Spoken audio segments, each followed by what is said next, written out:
আসসালামু আলাইকুম সুপ্রিয় শিক্ষার্থীরা, আমাদের একটা কনফিউশন হয় এন্ড এর বাংলা এবং অ্যাজ ওয়েল এজ এর বাংলাও এবং অথবা ও।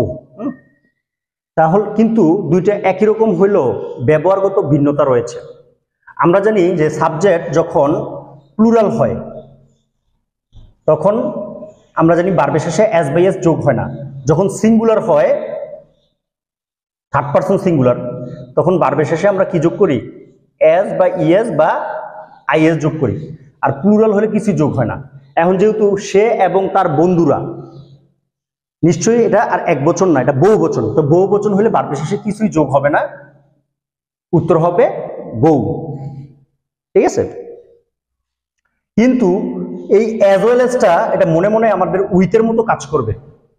তার আমরা জানি প্রেপোজিশন যুক্ত অংশটা আমরা আলাদা করতে পারি। যদি এটা উইথ হিজ ফ্রেন্ডস বলতাম তাহলে হি গোজ, সে যায় উইথ হিজ ফ্রেন্ডস। তো অ্যাজ ওয়েল এজটাকে আমরা উইথের মতো মনে করব। তো অ্যাজ ওয়েল এজ অংশটাকে আমরা আলাদা করে দিব। যে আমরা জানি প্রেপোজিশন যুক্ত অংশটা কি করা যায়? আলাদা করা যায়। তো এখন প্রশ্ন হলো, এটা হি গোজ অল টাইম কি গোজ গো হইতে পারে না? হ্যাঁ, যদি এখানে দে থাকতো তাহলে কিন্তু উত্তরে গো বলতাম। কারণ আমরা জানি সাবজেক্ট যখন প্লুরাল হয় তখন ভার্বের শেষে আর কিছুই যোগ হয় না।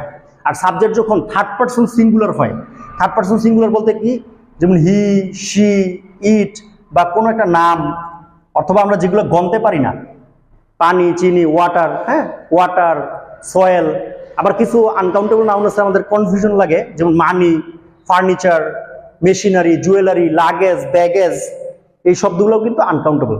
এগুলো হলে ভার্বের শেষে এস বাই এস যোগ হয়। তো এইখানে যেহেতু একজন, এই জন্য উত্তর হয়েছে গোজ। আবার যদি দে থাকতো তাহলে হয়তো গো। তার আমরা জানলাম যে অ্যাজ ওয়েল এজটা একটা প্রেপোজিশন উইথের মতো কাজ করে। সবার জন্য শুভকামনা। Thanks for watching.